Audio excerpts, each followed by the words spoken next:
মাঝ আকাশের সংঘর্ষে ৬৪ আরোহী নিয়ে যাত্রীবাহী বিমান ও ৩ সেনা সদস্য নিয়ে সামরিক হেলিকপ্টার ওয়াশিংটন ডিসি নদীতে বিধ্বস্ত হয়েছে। চলছে উদ্ধার কাজ।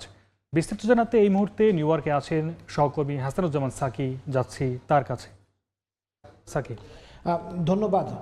যে ঘটনাটি ঘটেছে সেটি যুক্তরাষ্ট্রের রাজধানী ওয়াশিংটন ডিসির বাইরে রোনাল্ড রিগান যে জাতীয় বিমানবন্দর রয়েছে সেই বিমানবন্দরের খুব কাছাকাছি, এবং এটি যে পূর্বাঞ্চলীয় যে অঙ্গরাজ্য ভার্জিনিয়া, ওয়াশিংটন ডিসি রাজধানী এবং মেরিল্যান্ড, সেই তিনটি যে শহর, সেই শহরের মধ্যে এই বিমান দুর্ঘটনাটি ঘটে এবং এটি স্মরণকালের মধ্যে এবং সাম্প্রতিক সময়ের মধ্যে সবচেয়ে বড় ধরনের বিমান দুর্ঘটনা বলে বলা হচ্ছে।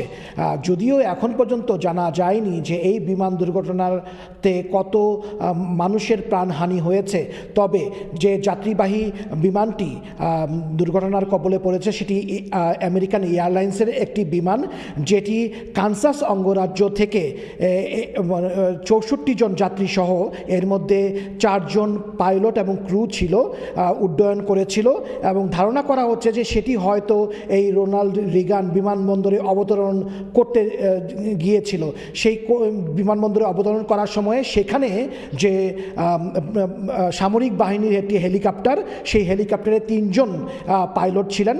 সেই হেলিকপ্টারের সঙ্গে এটি মুখোমুখি সংঘর্ষ হয় এবং এই সংঘর্ষের ফলে মেরিল্যান্ড অঙ্গরাজ্যের সঙ্গে যে রাজধানী ওয়াশিংটন ডিসিকে বিভক্ত করার যে নদী পটোমেক নদী, সেই পটোমেক নদীতে এই বিমানটি বিধ্বস্ত হয়েছে। 64 জন যাত্রী ছিল হচ্ছে বিমানটিতে, আর 3 জন যাত্রী বা পাইলট ছিলেন হচ্ছে হেলিকপ্টারে। মোট 67 জন যাত্রী এবং ক্রু পাইলট নিয়ে যে দুর্ঘটনাটি ঘটেছে সেটি একটি, যদি কোনো কারণে যদি সবাই বেঁচে যান, সেটি একটি অলৌকিক ঘটনা ঘটবে, তবে প্রাণহানির ঘটনা ঘটতে পারে এবং এখন সেই নদীতে উদ্ধার কার্যক্রম চলছে। ভার্জিনিয়ার গভর্নর, মেরিল্যান্ডের গভর্নর এবং ওয়াশিংটন ডিসির যে আইনশৃঙ্খলা রক্ষাকারী বাহিনী, কোস্টগার্ড, তারা যৌথভাবে উদ্ধার কার্য চালিয়ে যাচ্ছেন এবং এখনও পর্যন্ত হতাহতের কোনো সংখ্যা আমরা জানতে পারিনি।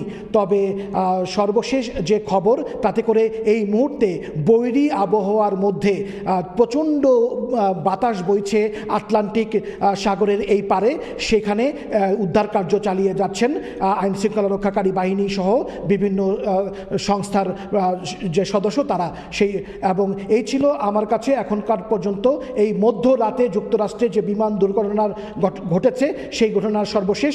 এখন পর্যন্ত আমরা জানতে পারিনি যে এই বিমান দুর্ঘটনায় হতাহতের ঘটনাটা কত ঘটেছে এবং সেইখানে কারা হতাহত হয়েছে, আদৌ হতাহত হয়েছে কিনা, এবং সেখানে কোনো বাংলাদেশি আছে কিনা, এই ব্যাপারগুলো এখনোই তাৎক্ষণিকভাবে নিশ্চিত হওয়া যায়নি। এই ছিল সর্বশেষ। নিউ ইয়র্ক থেকে সরাসরি যুক্ত হয়েছিলেন সহকর্মী হাসানুজ্জামান সাকি।